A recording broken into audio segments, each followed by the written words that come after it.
تو اگر میں آج یہ بات کہوں کہ اصل شیعہ ہی سنی ہے تو یہ بات غلط نہیں ہوگی، کیونکہ جو شخص علی کے ساتھ ہے وہی سنت کے ساتھ، حدیث ثقلین کو ماننے والا، ائمہ اہل البیت کو ماننے والا، امام علی کا ساتھ دینے والا، ہر وہ شخص یہ مانتا ہے، اور جو شخص بھی یہ کہتا ہے اگر میں صفین میں ہوتا تو امام علی کے ساتھ ہوتا، یہ شخص شیعہ ہے۔ بسم اللہ والصلاة والسلام علی رسول اللہ وآلہ وعلا۔ السلام علیکم ورحمۃ اللہ وبرکاتہ۔ امید کرتا ہوں آپ لوگ خیر سے ہوں گے، پروردگار آپ سب کو اپنے حفظ و امان میں رکھے۔ شیعہ سنی دونوں میں سے ہر ایک گروہ یہ بات کہتا ہے کہ ہم ہی نجات یافتہ ہیں، جنت میں ہم جائیں گے، اور دوسرا فرقہ باطل کے اوپر ہے۔ ان دونوں میں پہچان کیسے ہوگی، اس پر میں بارہا گفتگو کر چکا ہوں کہ نجات یافتہ فرقہ اور گروہ کون سا ہے، کس فرقے کے لیے نجات متحقق ہے، ثابت ہے، اور کون سا فرقہ باطل کے اوپر ہے۔ اور میں کئی علماء سے، اہل سنت علماء سے اس بارے میں پوچھ چکا ہوں، ان سے سوال میں نے کیا ہے کہ اہل سنت کی ڈیفینیشن کیا ہے، سنی کسے کہتے ہیں، اہل سنت کے عقائد کون سے ہیں، تو ان میں سے ہر شخص نے مجھے اپنا فلسفہ بیان کیا ہے، اور گویا اہل سنت بھی ایک نہیں ہے، یعنی سنی جو گروہ ہے، اگر یہ کوئی شخص کہتا ہے کہ صرف سنی ہی نجات یافتہ ہیں، تو پھر سوال یہ پیدا ہوتا ہے کہ سنی کون سے لوگ ہیں، اور اس سے پھر آگے بڑھ کر یہ سوال پیدا ہوتا ہے کہ سنیوں میں جو اتنی تقسیم ہے جو ہمارے معاشرے میں نظر آتی ہے، کہ سنی گروہ بھی الگ الگ خانوں کے اندر بٹا ہوا ہے۔ آپ بھی اگر صرف اپنے آپ کو کہیں گے نا کہ میں مسلم ہوں، تو وہ آپ سے پوچھیں گے کہ کون سے مسلمان ہیں، آپ پھر کہیں گے جناب میں سنی ہوں یا شیعہ ہوں۔ اگر آپ کہیں گے کہ میں سنی ہوں، تو سوال یہ پیدا ہوگا کہ سنیوں میں پھر آپ کون ہیں، دیوبندی، بریلوی، اہل حدیث، سلفی، وہابی، صوفی، کون سے آپ ہیں، اور اسی طرح پھر شیعہ کی بات لے لی جائے۔ تو اس کا مطلب یہ ہے کہ ہمارے ہاں اہل سنت وہ کسی ایک فکر کے اوپر نہیں ہے، کسی ایک نہج کے اوپر نہیں ہے۔ تو اس طرح سے اہل سنت کے جو عقائد ہیں وہ ہمیں کنفیوز کر دیتے ہیں، ہمارے نوجوانوں کو، ہمارے نوجوان جو اہل سنت کا ہے وہ یہ بات سمجھ نہیں پاتا کہ اصل میں سنی کون سا شخص ہے۔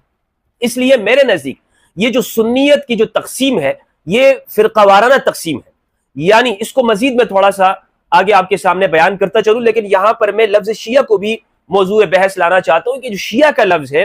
یہ بھی مخالفین نے اس کی ڈیفینیشن کی ہے۔ یعنی ایک سنی سے اگر آپ یہ پوچھیں گے کہ شیعہ تمہارے نزدیک کیا ہے، تو وہ شیعت کی تعریف کرے گا، اور اس شیعت کی جو ڈیفینیشن ہے یہ ہمارے معاشرے میں پھیلی ہوئی ہے، لہٰذا شیعت کی ڈیفینیشن اور سنیت کی ڈیفینیشن تعریف یہ فرقہ وارانہ بنیادوں کے اوپر کی گئی ہے، اور اسی لیے آج امت مسلمہ کا نوجوان وہ ڈیوائیڈڈ ہے، تقسیم ہے، ان کے اندر فرقے بنے ہوئے ہیں، گروہ بنے ہوئے ہیں، اور دوسروں کے لیے نفرت پائی جاتی ہے۔ اور یہی ہوتا رہا ہے اس امت میں۔ آپ دیکھ لیں کہ جب اہل البیت علیہم السلام کی مخالفت یہ کھلے عام نہ کر سکے اور ان کے ذکر کو یہ محدود نہ کر سکے، تو پھر انہوں نے کیا کیا کہ ان کے ماننے والوں کے اوپر اس لفظ کا اطلاق کرنے لگے اور ان کو شیعہ شیعہ کہنے لگے۔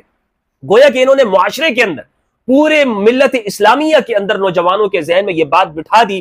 کہ جو شخص صحابہ پر طعن و تشنیع کرنے والا ہوگا، صحابہ کا دشمن ہوگا، دین اسلام سے خارج ہوگا، اسی کے اوپر یہ لفظ شیعہ کا اطلاق کرتے ہیں۔ اور اس کے لیے سیاسی تحریکیں بنائی گئی، پورے ایک جتھے تیار کیے گئے بنو امیہ کے زمانے سے لے کر آج تک، اور نوجوانوں کے ذہن میں یہ بات بٹھائی جانے لگی کہ شیعہ ایسے ہوتے ہیں، ایسے ہوتے ہیں، یوں ہوتے ہیں، اور سنی ہی صرف دراصل وہ لوگ ہیں کہ جو نجات یافتہ ہیں اور سنت رسول اللہ کے اوپر عمل کرنے والے ہیں۔ یہ بات یکسر غلط ہے، بالکل یکسر غلط ہے کہ سنی اور شیعہ میں کوئی فرق موجود ہے۔ کس اعتبار سے؟ وہ اس اعتبار سے کہ اگر یہ لوگ سنیت کی تعریف یہ کرتے ہیں کہ رسول اللہ صلی اللہ علیہ وآلہ وسلم کی سنت کا پیروکار، یعنی وہ شخص کہ جو رسالت مآب صلی اللہ علیہ وآلہ وسلم کے اسوہ حسنہ پر چلنے والا ہے، وہ سنت کا پیروکار ہے، وہ سنی ہے۔ اگر سنیت کی ڈیفینیشن یہ کی جائے تو یقین جانیے گا اس امت کے اندر ہر شیعہ وہ سنی، ہر وہ شخص جو امتی ہے، جو مؤمن ہے، جو قرآن پر یقین رکھتا ہے، رسول اللہ کی رسالت کو مانتا ہے، وہ کعبۃ اللہ کی جانب متوجہ ہو کر نماز پڑھتا ہے، اذان پر یقین رکھتا ہے، 5 وقت کی نمازیں پڑھتا ہے، وہ شخص سنی کہلائے گا، وہ رسول اللہ کا امتی ہے۔ لیکن اس امت کے علماء نے یہ نہیں کیا، انہوں نے سنیت کی۔ آپ ان سے پوچھئے گا، آپ ان سے پوچھیں کہ کیا آپ کے نزدیک وہ شخص فلاں فرقے کا ماننے والا وہ سنی ہے، تو یہ آپ کو کہیں گے نہیں، صرف ہم ہی سنی ہیں، ہم اصل سنی ہیں۔ اس کا مطلب یہ ہوا کہ تم نے تعریف کے اندر یہ جو بیان کرتے ہو تعریف، اس پر خود عمل نہیں کرتے۔ مثلا بریلوی سے آپ پوچھئے کہ کیا دیوبندی اہل سنت ہے، تو یہ آپ کو کہیں گے کہ ہاں وہ سنی، لیکن بلکہ ان کے اکابرین نے فتوے دیے ہوئے مرتد ہونے کے، تو پھر وہ کس طرح سے سنی ہو سکتے؟ اسی طرح آپ دیوبندیوں سے پوچھئے، وہ بھی ان کو خارج کریں گے، وہ ان پر بدعتی ہونے کا حکم لگاتے ہیں۔ وہابیوں کو کے حوالے سے پوچھ رہے، تو اس کا مطلب ہے کہ انہوں نے سنیت کی تعریف